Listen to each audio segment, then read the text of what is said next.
Endocrine system. The endocrine system is the network of glands that produce and release hormones, which are chemical messenger that travel through your blood. These hormones control many important body functions like growth, mood, energy level, metabolism, and development.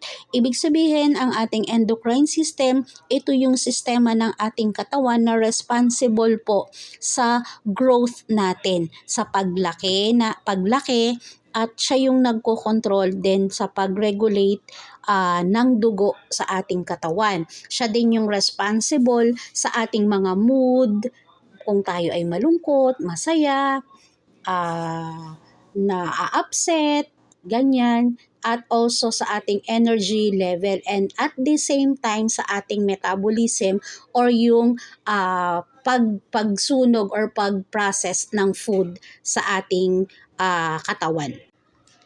Glands of the endocrine system where hormones come from. Sa mga glands po nang gagaling or gumagawa, ang glands natin ang gumagawa at naglalabas ng hormones.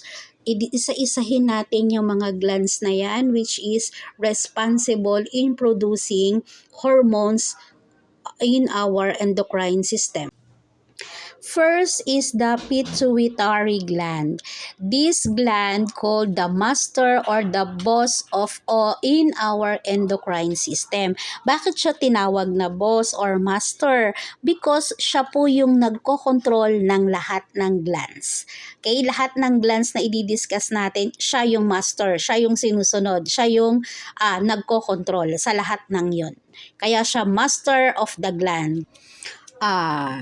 First is the thyroid gland.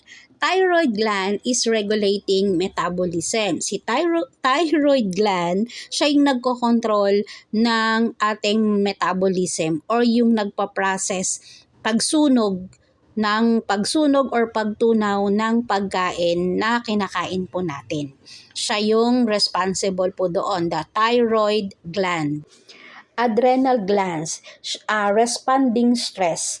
Itong ating adrenal glands, siya yung glands na nagre-response kapag tayo ay nai-stress. For example, ninervyos tayo. So, tumataas yung ating blood pressure, yung ating heart rate.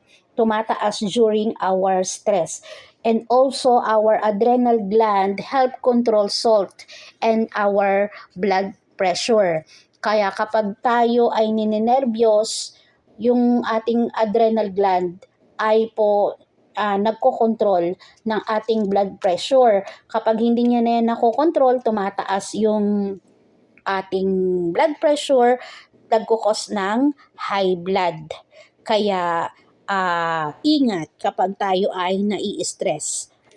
Next is pancreas. Pancreas control the blood sugar balance. Si pancreas po, siya yung nagko-control ng ating sugar level and also nagpo-produce siya ng hormone na ang tawag ay insulin.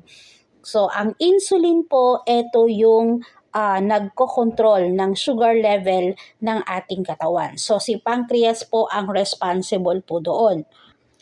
And lastly is the ovaries and testes. These hormones for growth and reproduction. Napag-aralan nyo na siguro to nung kayo ay grade 5, ang ating ovaries at testes, siya po yung gumagawa ng sex hormones. Ibig sabihin, siya yung nagko-control ng menstrual cycle ng isang babae at nagsusupport at nagiging cause ng pregnancy ng isang tao.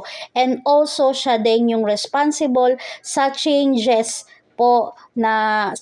happen sa pag-growth ng ating body.